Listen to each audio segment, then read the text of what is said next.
I'm Leanne Tran, psychologist who's worked with families whose kids don't fit the mould for almost 20 years. I've worked with children for decades, but I know parents are the real change makers when it comes to their kids. Having 3 kids of my own means I know it's not easy. Parent Like a Psychologist is all about simplifying how you support your kids with psychology information filtered through years of experience to take you from overwhelmed to confident. Come on in. When a child, so I guess to put this whole equation together, when a child is feeling triggered, their amygdala, the smoke detector goes off. Now that lovely smoke detector, it can have burnt toast going off or a real fire, if that makes sense. So sometimes the child is overwhelmed because of their brainstem, honestly. And something as simple as like you cut the banana wrong, or that no more screen time, or, you picked the wrong color of shirt today, mom, can set off that amygdala to set that child into a stress response.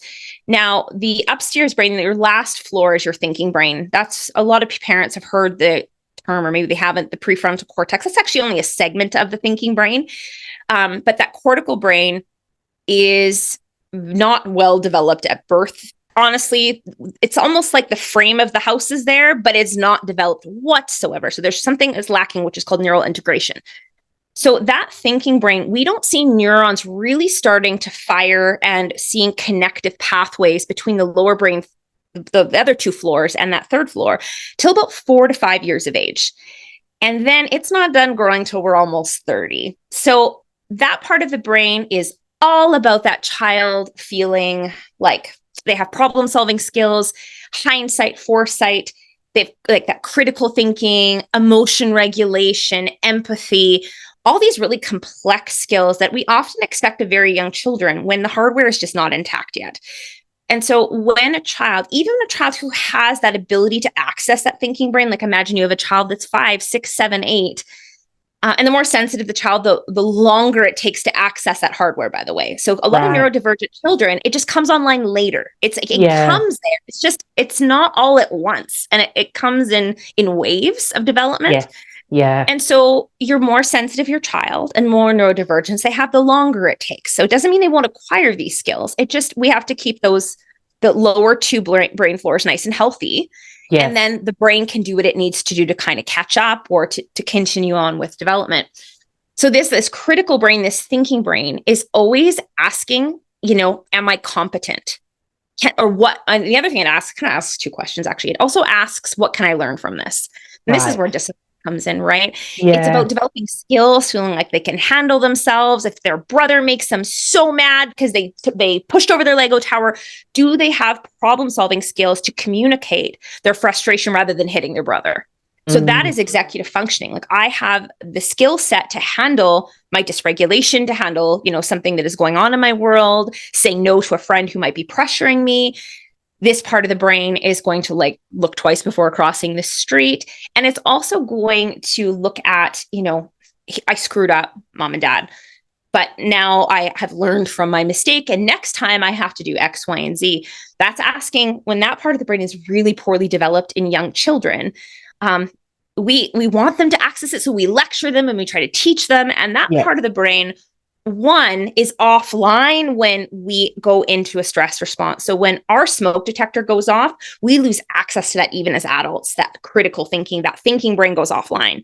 And in our young children, it's not even there to begin with. Like we don't even access it yet. It's busy doing its thing, but it takes a long time for us to develop the staircase to even communicate with that part of the brain. Yeah. And so I think we come at kids with questions and lecturing and talking and why did you do that? And I told you 100 times and I need to teach them to be more respectful.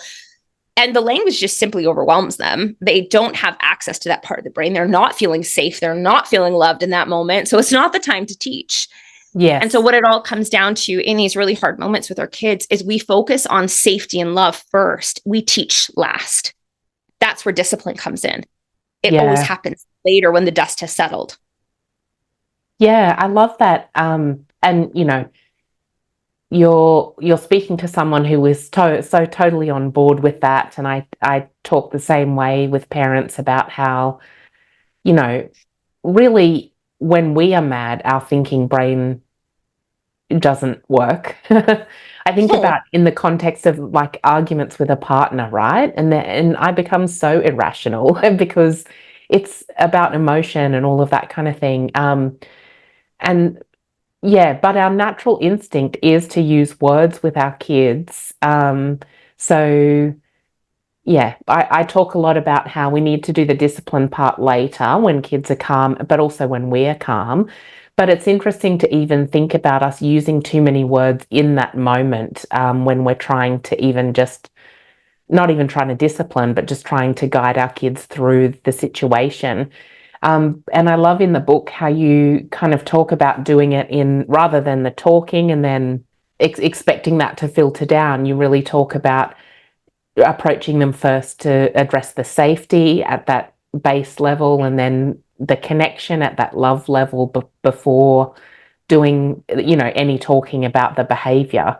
Yeah. Um, And I think it's important for parents to know that doesn't mean you don't set limits. Like if your child's yeah, running across the street, we don't stop to validate their feelings. Like no. we physically set the limit. There's nothing wrong with setting limits as long as it's done with love and very few words. So Yeah. it might be like your brother, they're hitting their brother. Like, of course, we're going to Hmm. intervene and say, in our family, we don't hit one another. Like you Yeah. may not do that. And Yep. then we can, go to their room and sit with them and you can try naming the feeling. It works for some kids it doesn't. Again, language can be very disruptive to a lot of kids. Like Mm, talking, even naming a feeling can be difficult for them. It sometimes can be very shame based for them. So, I mean, just even the proximity and kind of that love that you give them and that even quiet presence during hard moments can be a lifeline to them because you're saying you're acceptable the way you are. This is a really hard mm, moment. This is going to pass and I can handle your feelings. You are yeah. fine in the way you are. And I'm going to sit with you till you realize this passes. This is not permanent.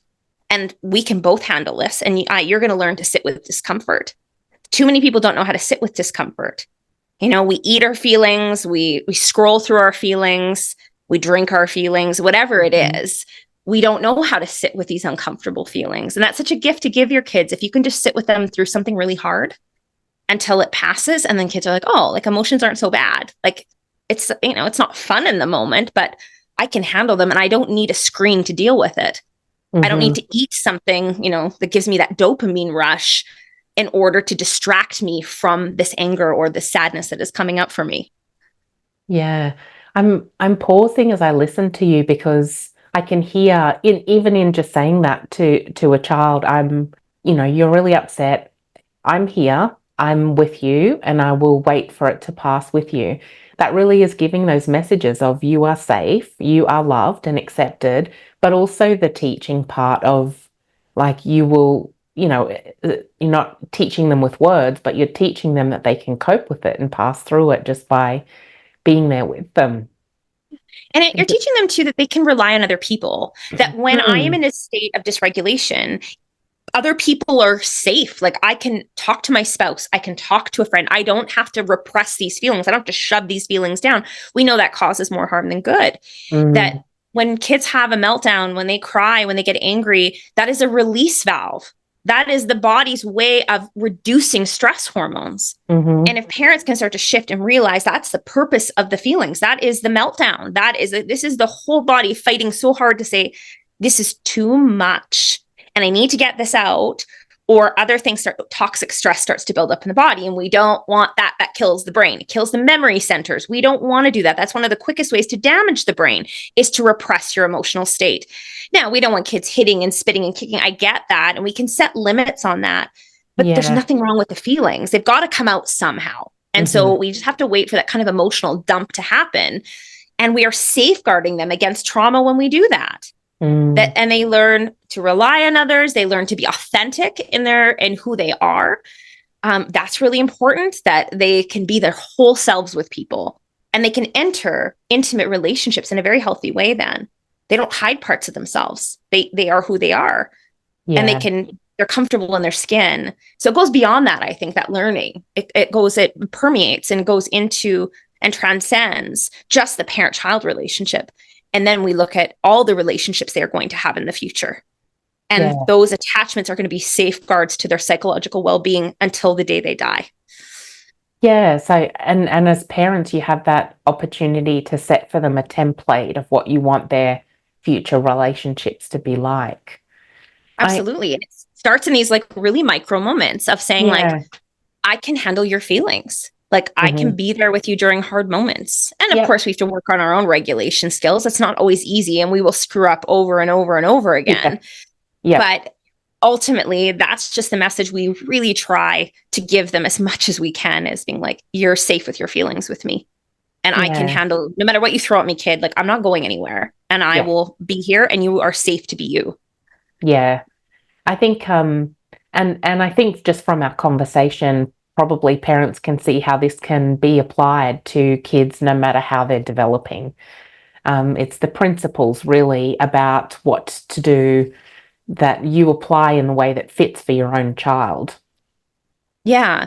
And knowing that thinking brain takes a really long time, when we think of discipline, like that teaching part, we're not going to Mm, do a lot of teaching, like overt teaching, until that brain, that executive functioning is starting to formulate. So honestly, with my kids before they're 5 or 6, there isn't a lot of like consequences. Like we're doing a lot of time ins. Like we set the limit, of course, like they're not allowed to do X, Y, and Z. Or maybe it's something simple like, well, if you broke something, you have to help pick that up, or you knocked over the plant, you vacuum up the dirt, or like they're little things, but ultimately yeah. we're not going to teach them these complex, behavior management skills like when they're 3.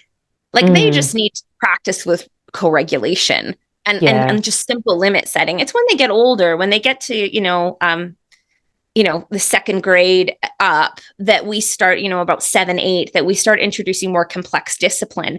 But that's only because you have that thinking brain online that they can decipher like good from bad. They have, ambivalence about things. They can say like, take other people's feelings into account to kind of Yeah. hold back some of their responses and perspective take and choose, make decisions being like, I could do this or this. Like, but that takes time for the brain to do that. Yeah. So the discipline when they're very young, which is why in our book we separated it, is being like, Yes. you've got your littles and then you've got your tweens and teens. Like the discipline is radically different based on their age and their development. And Yeah. when they're young, it's actually quite simple. And when parents realize that the discipline's actually very simple when they're young, I think it's a weight off. There's very few Yes. tools you need Yeah. really when they're tiny. It gets a little different when they get to be, to mid elementary age. I'm not sure what they call it in school in Australia, but for us, it's elementaries, Mm, when they're kindergarten to 6th grade. yeah. So that's when we start to introduce, more complex discipline. But even then, the tools are not huge, right? They ultimately come down to those 3 questions. Yeah. More or less, we're talking about like, how do I make it right? Accountability. What are some other options to deal with this in the future? Really, Yeah. that's what it's down to. They're not Yeah. really complex. We like to make things more complex than they need to be, I think, with kids. And we end up Yeah. punishing ourselves as parents by trying these like behavior charts and stickers. And I'm like, oh my gosh, no, just stop. Like, we don't need to do these things. Yeah, because you're really trying to ask kids to refine a system that hasn't really even developed yet. Um, Exactly. yeah. So I think that is, I realized too, I didn't tell parents, the book is called the Parenting Handbook, Your Guide to Raising Resilient Children. I was showing my mother the book yesterday as I was reading it. And I was like, look, there's a manual now. We often say kids don't come with a manual. But what I love about it is that it does really take that scientific approach to explain, because I think if parents understand their kids, they naturally can be more intuitive about what their children need if they just understand, yeah, their kids. So it's got, Yeah, it normalizes. It yeah, normalizes behavior. Being like, you're not a bad parent. This is what's going that's on for right. your kid. You are not bad because your child is doing this. This is Yeah, part of that developmental process. And exactly. also, we included other tools like here are some things to help your kid be more gritty and resilient, and like what kids Yeah, need to be healthy. Because I think that's that's the other right. side of it. Is we Yes, often try to we're reactive, and we need to be as parents, if possible, proactive of saying, well, what does my child need to be healthy? And yes, so we included a lot of stuff on that, of being like, here's some other ingredients to add to your parenting kind of menu that will grow the brain very quickly. And that's what we want. We want self-regulated, resilient, gritty kids. Yes. Who, that are creative and empathic. That requires some attention in some other areas. And so those are kind of things we've always recommended to our clients, that we included some chapters on that. Yeah. And that's what I think is great, because it's not focused on, often we focus on the behavior we don't like and trying to address that, but then not thinking about all of those core skills and experiences kids can have that will help them develop that resilience, and probably mean there's less behavior overall as well. That's a challenge. Yeah, exactly. We're looking at ways to cultivate more love and more safety in kids. Yeah. And, that model permeates our whole book of being like, well, this is why we do these things. This is what this is going to do. Yeah. You, in the book as well, so you've written it with Tanya, who you do the podcast with. Yes. You've got lots of information in there, but then also part of it is about the discipline. And like you said, it's separated out from toddlers to 7, and then older children and teens. We have covered it a bit, how you approach discipline, but is there more that you wanted to say on that topic at the moment, or do you think we've kind of covered it enough? Leave it for now, or we're going to need another podcast. If I get that's so true. Looking at the time, yes, I feel like I'm going to end up launching into something that's going to be 20 minutes. So I'm hoping you could edit that. I'm like, we might need to leave it there, and we can do another one if you want. But I feel like that might be a whole thing in itself. Yes, yeah, no, I agree. But I also feel like, you're one of those people I could talk to for a long time about this stuff, because there's lots of really great perspectives that you have there. But I think, in summary, I guess the idea we could say is that the discipline needs to be based on where your children are at developmentally as well. Absolutely. And always remember that discipline means to teach, not punish. And I think we get very, very confused about that as parents, because that's just how we were raised. Spare the rod, spoil the child. And really what this is we're trying to teach children how to be responsible, respectful, compassionate human beings. But again, you can't teach that if a child's in their lower brain areas. Like if they are in a state of fight, flight, freeze, collapse, or fawn. Like if they're in these really big stress states, they don't feel safe with you, their environment, and their bodies. Like they're not receptive to discipline. Like they're just not. You could set a limit and say, like, you may not do that thing, but that's about as far as you're going to get in that moment. Yeah. And your job in that moment is just to provide space for them to express how they're feeling about it. They might not like the limit. And that's the other thing parents need to know. Kids don't have to like the limit you set. No one likes being told no. They're going to have feelings about it. That's the release valve. And then we do the teaching when we're calm and connected, not during the moment. We don't do any of that stuff in the hard moment. So it's all about timing. It doesn't mean you can't have a consequence. It means that consequence comes after. Like once the dust has settled and that child feels connected to you and they feel safe again in their body, then we can go teaching them something. That's when they might have to make it right, or they might have to apologize or find some, pay for something with their allowance, like whatever that is you've decided on. They get, their curfew has changed, or they have no screen time, or whatever that is. We don't impart that right away. Yeah. It's a discussion or something that we do later on when our emotions are quiet too. That's really important. We don't deliver this stuff when we are heightened. Because half the time we can't follow through with it. It's like idle threats, and our discipline's too big. We can't. So I think that's what I would say about it in a nutshell. Yeah. I agree. I think that's a great approach to have. And really it's, not 80 to 90% of the parenting is other stuff, right? And the discipline in terms of those conversations we have when our kids have done something not great should be really a small percentage of the teaching. Absolutely. Yeah. And your kids are going to be fine as long as the messages we give them are you're safe and loved and you're okay with who you are. I'm not going to let you do whatever you want, kiddo, because that's not how this works. And that's part of keeping them safe is saying no and saying you can't do these things and you can't hurt people, or you can't lie. And that keeps them safe. It does. It teaches them skills. But ultimately, it's always done with, if we can, compassion and patience when we can, and hopefully psychological and physical safety.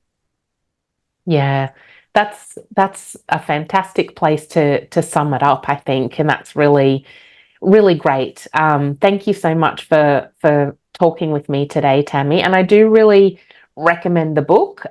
You can see here my copy has already got all these notes and sticky notes all through it, because I think there's so much in there that is really just so easy to understand from a parent point of view, that I think it's a really great resource for parents. So thank you not only for being on the podcast today, but for writing the book as well, because it takes so much time and effort, but yeah, it's going to do a lot of good for lots of families.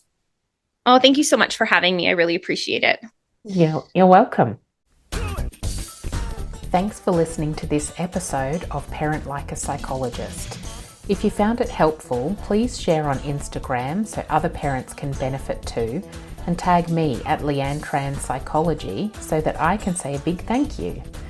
Head over to leannetran.com.au to join the village for bite-sized psychology tips straight to your inbox. I really hope this podcast has brought a new perspective and you a step closer towards a calm parent and a thriving child. Have a delightful day.